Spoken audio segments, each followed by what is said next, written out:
I was looking back at the 16 and Pregnant episode the other day, birth position, legs up, and I'm like, damn, this is like the one of the highest requested things on my OF that people pay for. And I'm like, was this ever my fault? Virtual reality. Farrah Abraham, Danny and I are so excited to chat with you because you have some exciting news. You're in New York for a very exciting reason. You're launching your comedy career. Tell us more about that. Comedy debut. Woo. And I gotta say, I probably would never have been at this moment in my life if it wasn't for receiving SAG checks from Dave Attell's Comedy Central special that he had me and invited me out here in the Comedy Cellar in New York City. So yes, being out here in New York, this moment, it's very magical to me. I really am like not trying hard. I just want to see if it's real, like everything in life. So I'm very excited. I also love that Dave Attell is kind of the inspiration for that because he's like the real deal in comedy. You know what I mean? He's like comedy daddy. Yeah. Ooh. Comedy I hope you told him that. I don't know. I feel like since the show, I don't know. He's probably like, I sent her checks for the rest of her life, so don't talk to me. But yeah. That's a good daddy. Yeah. Yeah. Daddy sends you checks. Yeah. Wait, but you were telling us a little bit. Can you talk about, because you're doing the show, and we're so excited, you have some SNL people coming to watch you? I do. So yeah, so Spearmint Rhino, Thursday, 9:30 p.m. I am very fortunate. Like, I have comedians from Saturday Night Live. I have other amazing managers, tour agents coming out to see me. I mean, I don't really have a regular audience coming to see me. And I am like, wow. And I also have producers and a lot of other people, reality TV stars, mob wives, housewives, like you name it, they're coming out. And we even have like some awesome porn stars like Alexis Texas stopping by. And I don't know what this is. Am I gonna be like everyone's favorite comedian for like my generation? Like, I wanna go big. I wanna tour like 200 stop comedy tour at arenas. I need like that good pressure in my life. I'm like an empty nester. My daughter's 16. She doesn't need me anymore. And I'm really just grateful. And it's time to laugh at a lot of morbid, traumatic times. But now I'm just like, I had ketamine and I'm ready to go. Oh, love that. At what point, maybe during the ketamine sessions, at what point did you realize, hey, I'm kind of funny? So I think my Teen Mom producer sent me to a trauma program, and this is when I left LA after being attacked. And I think because I did all this work, like I've been like sober for 4 years, and I think like all those attacks really got me to this point where I'm like, I am tired of being sad. I'm tired of like feeling whatever I feel, and I want to freaking laugh, and I want to be like the Farrah I used to be. And so at the center, they get you back to yourself, and you're just like, let's just laugh at trauma now. And people think it's fake or it's crazy. But once you just recover, you heal, it's like, no, I'm just authentically like, I'm not bothered by it anymore. Like, I have lawsuits, you know, I'm dealing with all this stuff, but like, I want to just laugh. And I think that's what people need when life gets so hard. And I just remember like suicidal times, unhappy times, being fired times. And I just want other people to know, like, you can come out, laugh with me. You're gonna make it like I'm making it. You're gonna have a life. You're gonna be an amazing parent, or you're gonna be an amazing adult. Whatever you want out of life, if I can do it, and you've seen my life, you can do it. Well, I love that it's fun. It started from a place of a lot of trauma and difficult times. Yes. In this new era of your life, do you feel it's easier to process when things happen to you? You know what I mean? Like, you're talking about how you're in the middle of lawsuits, everything like that. Yeah. Are you able to be like, brush it off a little bit, or you're like, oh, that's just another punchline type of thing? I've been a lot of punchlines, but I have to say, I used to react like arguing, fighting to gaslighting. Now I just laugh to gaslighting. I'm like, I'm gonna countersue that. Okay, I gotta keep going. Like, I just don't react to it anymore. So I think Teen Mom for that too. You have had so many iconic moments on reality TV. Oh goodness. 16 and Pregnant, Teen Mom, obviously. Yeah. Are there any specific moments that get a lot of traction online or maybe live on TikTok that you're going to be referencing in your comedy set? So something I've played with is like, everyone keeps having this trending thing where I'm in my cheerleader outfit when they first met me as a cheerleader on 16 and Pregnant. And it's like I say, everyone's stupid. And sometimes that still plays true. I just don't wear my cheerleading outfit anymore. You weren't lying. Like, And I think also like one of our cast members who I've called white trash on the show is also showing up. And I have to say, it's like, will I apologize? How will I act? Like, I guess depends how you think they are now. yeah. And so they haven't seen me in a couple years. I haven't seen them in a couple years. We're gonna see what's up.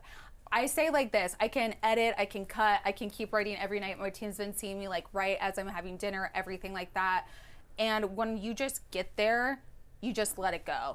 There's some element of writing for comedy and there's some element of improv that I've always been insanely good at. And so yeah, as a mom, I don't really need like approval or like an audience to clap for me. I don't do people pleasing. Like if I suck, please boo me. My Arab roots are coming out. I be bombing.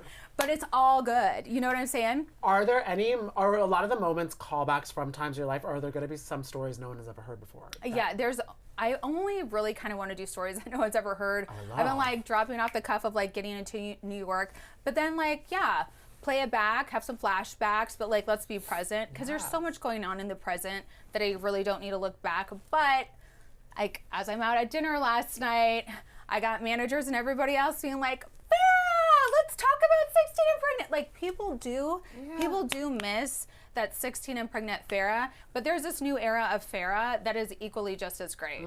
Yeah. Do you miss anything about the 16 and pregnant Farrah? Like and how often do you watch that episode back? So I've watched the 16 and pregnant episode back so many times because I have a daughter and I just want her to know like she doesn't remember everything, but your mom was here, she was going through this. Now sometimes she just wakes up and acts like, oh my God, I just got the coolest mom, we got the coolest life, and like she acts like I never went through anything. And it's great, you know? But I sometimes play that back because I do need to understand what I've overcome in my life. And again, just to like be able to laugh, have fun, talk about crazy dating experiences now, being single still, and then like my daughter has a 3-year relationship, we're traveling for hers. It's like, I love where I'm at. It's just really hysterical some days. How is the dating going? I'm like, dating? Well, my last boyfriend asked me to be his girlfriend in a strip club. Okay. So I was like, is this getting better? But then I broke up with him like 2 weeks later. I have a kinkle from that right now. I literally like slipped, fell, haven't been able to work out for like a month and a half. Can't wear strip shoes. I was gonna say, did you trip and fall while trying to like really lean into the stripness of a strip club, or were you just wearing your normal shoes and fell? No, I was in heels, and so that's why I'm wearing boots. Can't wear heels right now, and I still have to get up on a pedestal to do like the stage and the comedy thing. So I'm like, I hope my ankle doesn't give out, and I hope I have some kinkle fetishes in the audience. You just It's New York might. City, baby.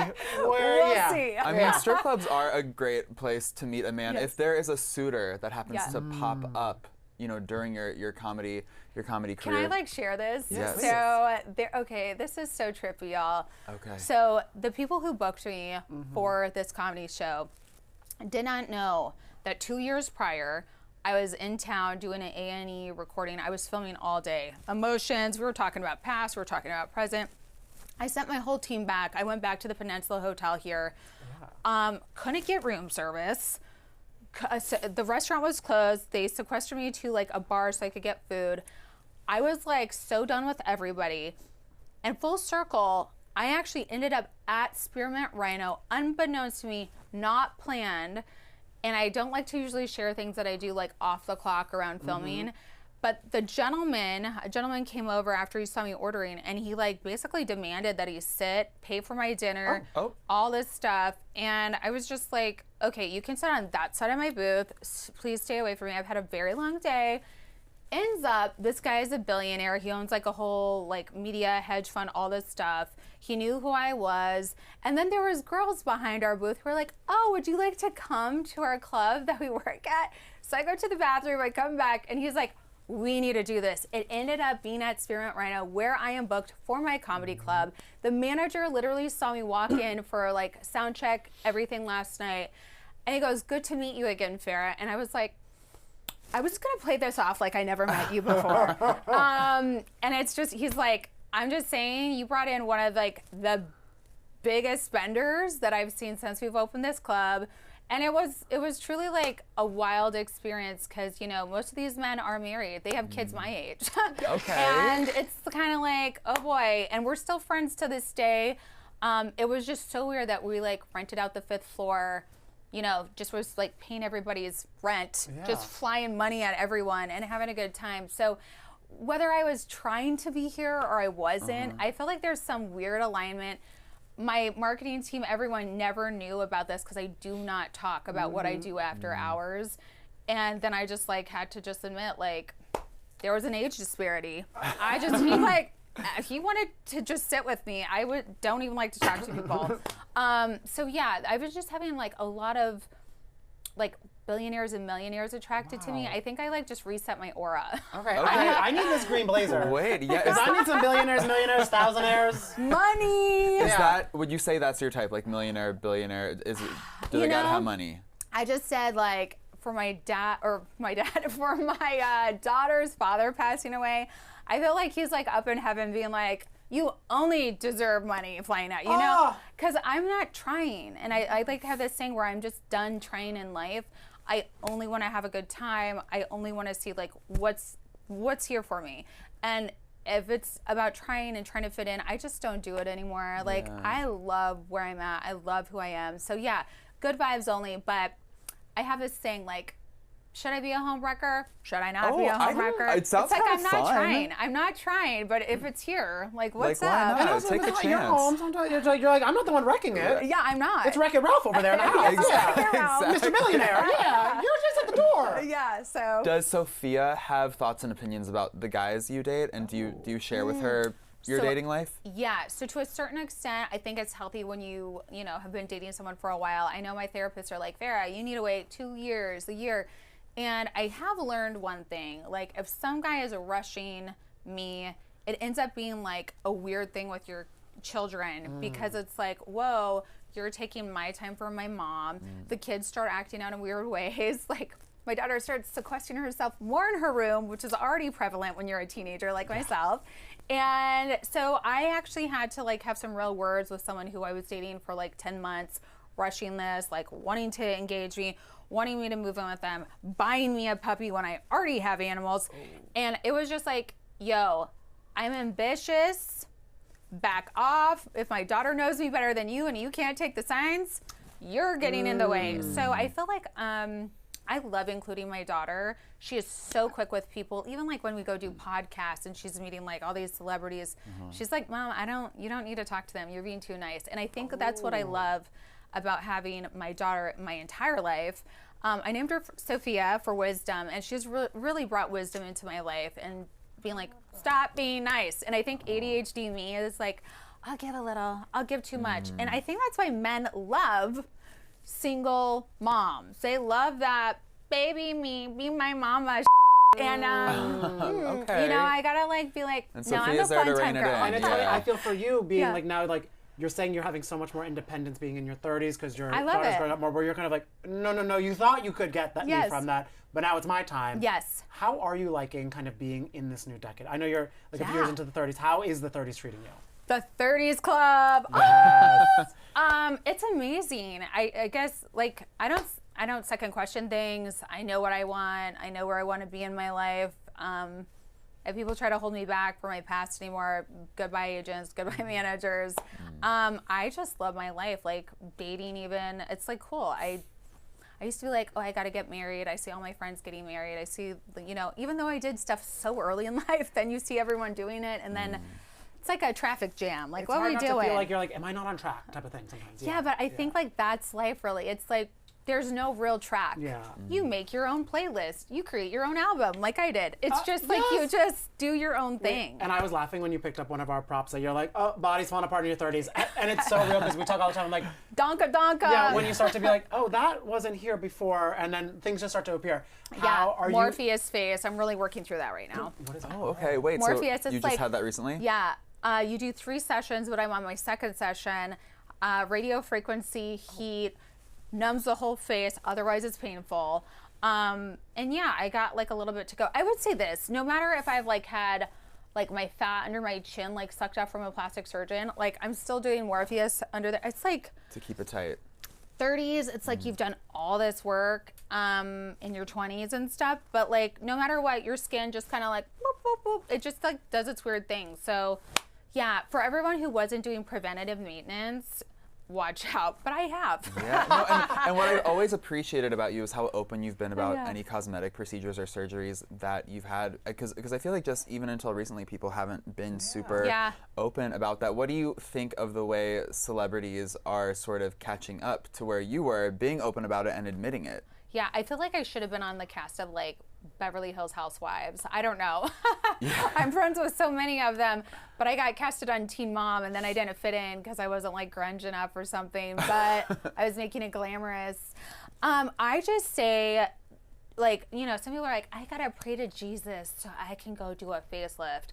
I'm gonna tell you right now, if I am sagging enough to go get my like blepharoplasty up or like any of this, it's getting snatched right away. I am preventative. I would say the same for contraception, but like for health too. It's just like, I want to prevent this. I feel like if I wait till I'm older, and I see a lot of my girlfriends in their 50s and 60s holding off, it gets more expensive. Let's be honest. I would rather save women money, save myself money, and like do it early. Is there anything else next on the wish list as far as like procedures or surgeries go? Yeah, like I said, blepharoplasty. Like just yank the shit right up. I'm awake. And then yeah, I would just totally do like a mini facelift. I'm like looking at myself. I would have snatched the shit right You back look up. so good. But yeah. So who knows? Girls can play all day. Anyone can play with their bodies. Enjoy yourselves. Do not And who shame are your yourself. Beverly Hills besties? Oh my God. Well, I want to give a big shout out to, like, let's just focus on one. Brandy Glanville. Shout out to her. Yeah. I, like, again, as we age, things happen, like infections, Yeah. like plastic surgery stuff. I actually saw her at a grand opening for a plastic surgery place in Austin, Texas. So she flew in. We all got together, and I was seeing her, you know, at her happiest. And then crazy things happen to you when you get older. Your body can't like fend off stuff. And so, yeah, I really just support anyone who's like going through any attacks, you Have know? you been able to give her any guidance or tips or anything like that? Because I know she's been trying a lot of different Yeah. things, hoping for an answer. So I only think, like, in something I've shared is silver, nano silver for the body. It works with our sinuses. It works with just defense, antioxidants, and getting those germs down in your body naturally. You know, FYI, TikTok nurses be sharing this. They be blasting this out. And I know not everyone can see those natural things. So yeah, I share what I use. I've had things attack my body, and I know that I'm healthier than I've ever been. So yeah, God bless Brandy. She's gonna be beautiful. She's gonna be healthy. She's gonna get through this. Things just take time. Yeah. I mean, you were known for pioneering conversations around plastic surgery, but another thing that you kind of pioneered was not being afraid to dip into the adult entertainment industry. Dip on in there. Put and the now, foot in. Now everyone is on OnlyFans. Like even Denise Richards is on OnlyFans. Do not get me started on my firing. I'm trying. Ooh, let's play some meditation. Well, now that everyone is on OnlyFans, including some people within the Teen Mom universe, and you You're believe, right. So like, what are your thoughts today about that situation? So everybody wants me to talk about this on my stand-up comedy thing. They want me to joke around about it. Look, am I deserving of a Teen Mom paycheck? Some back checks? Yes, I am from this. Okay. Preach. So I love that everyone is really trying to make a thing for themselves on OnlyFans. And, you know, I get interviewed every week. Someone's doing OnlyFans. Like, someone says they made $68 million on OnlyFans, like all this stuff. Like, I know the tips and tricks to OnlyFans. Again, I haven't came out of my house for 5 years. Like, I am plenty busy on OnlyFans. I'm making millions of dollars for OnlyFans. I do business like anyone else does business, but I'm very good at that. So I have to say, are we like in a disagreement on Teen Mom about my pay? Yeah, that's what it was. If you'd like to blame it on adult stuff, but baby, it's like, I am an adult. Like and I have to say I'm doing very well compared to other adults at adulting. And I'm great. My transformation's been amazing. And I think like that's the joke of the night for my comedy debut is I'm doing really well at this adulting thing. I hope you all catch up. Right, and then also, you know, being shamed and blamed for doing sex work when you had to have sex to get on Teen Mom. You know what I'm saying? It's Isn't like, that the like isn't that the wild? weird thing? Yeah. I was looking back at the 16 and Pregnant episode the other day. Someone sent it, I'm sure. And like, you know, birth position, legs up. And I'm like, damn, this is like the one of the highest requested things on my OF that people pay for. And I'm like, was this ever my fault? I'm like 16 and pregnant? Yeah. You gave everyone this idea. Exactly. Yeah. All right, are you still craving a little more tea? Evan, tell them where to go. Make sure to like and subscribe to Page 6 YouTube to check out all of our exclusive virtual reality interviews and more.